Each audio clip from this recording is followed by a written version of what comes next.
Well, hello there. It's Liam from Unique Cars and Parts, and I'm with Steve again, my trusty mechanic. And we're standing next to the Wang. The first time you've set eyes on it. What do you think, Steve, for $500? Well, the description I was given, it's not the same. It's a lot straighter, a lot cleaner, and it looks all right for $500. Have you seen the badge on the back of it, Steve? Oh, it's a special. It's a special. I can't say that, but it's a special. You can say it on my YouTube channel. It's a shitbox edition. Yes. So, Steve, we drove this around Queensland. We got up as far as Cape Tribulation, drove it across to Normanton to the Gulf of Carpentaria. And the reason we decided to buy a $500 car to do the trip in is we thought, instead of putting 10,000+ kilometres on the E46 and some of the roads we were going to be going on, it'd be better to do it in this and save the other car for good. Now, a lot of people thought we're idiots. We should have just taken the good car. What are your thoughts? Well, last time I went up the Cape Trip, it said four-wheel drives only. So if you've taken this up through there... Oh, this is a four-wheel drive. It is a four-wheel drive. This is. I don't know whether you've seen around the front here. This is the four-wheel drive 626 WRC. It's the World Rallycross edition. It is a World Rallycross edition. Well, it sounds like it's been rallying because it's Cape Trips. It's an interesting road up there. It is. But obviously, doing long distances like that, it's subject to a lot of different environmental conditions. I mean, you can have hail, rain, bushfires, bird strikes, bad roads, sandblasting. It's the last place you'd really want to take something really nice. As much as it's nice and comfortable inside, it is going to put a lot of extra wear and tear on the car.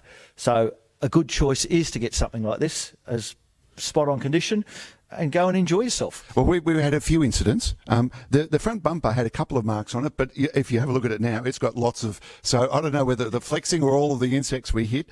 We got quite a few stones. We've got a really bad stone chip. Some of the roads are so narrow.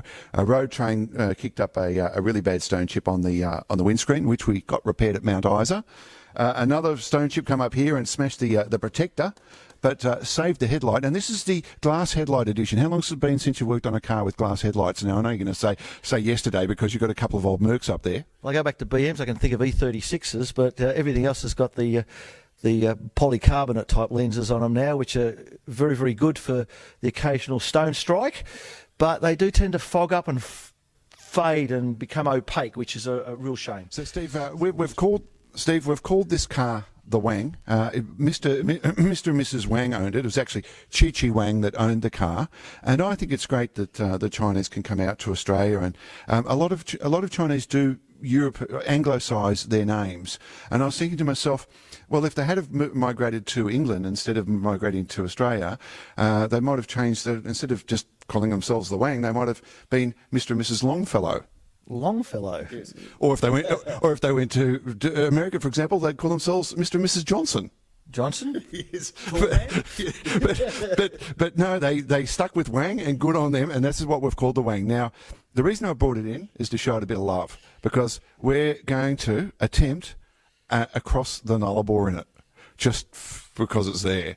All right, the priority is the air conditioner? Oh, that's actually perfect. I can tell you the two faults it's got. It idles really badly.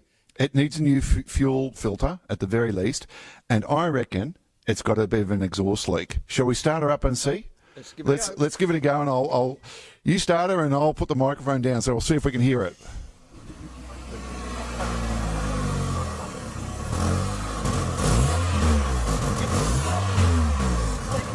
She's okay. Confirmed. My suspicions held true. I did try and bend down and look under there, and I thought, no, that's too hard. I'll wait for it. Oh, it's a special trick to shutting the door on the Wang. You got to slam it. It's something we call it the Wang slam, and it's surprising because even the back doors, you think the back doors, they won't shut. They just. The Wang slam. A Wang slam. All right, that's a little extra. It's something I've learnt today. Yeah. And look, it's the guy that Mr. and Mrs. Wang, they put a very cheap battery in it, so don't leave the interior light on for more than about 2 minutes, or you'll be jump starting it. But it has got a new battery. Okay, and it's an auto too, so we're not even going to be able to push start it. Well, yeah, but the four-wheel drives are a bit hard on the push start.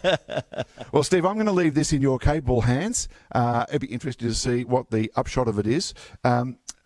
Budget-wise, very limited, I'm afraid. I've got to ask you to go go low. We're not talking about just taping up the hole on the exhaust. Chewing gum can be done. I can see we're not allowed to go past what the cost of the car was. Yes, exactly. Your repairs can't exceed the cost of the car. We'll try very hard. Yes. Okay, well, Steve, thanks. We'll be back in a couple of weeks or a week to see what's done. Okay, thank you, and thank you for watching. Goodbye.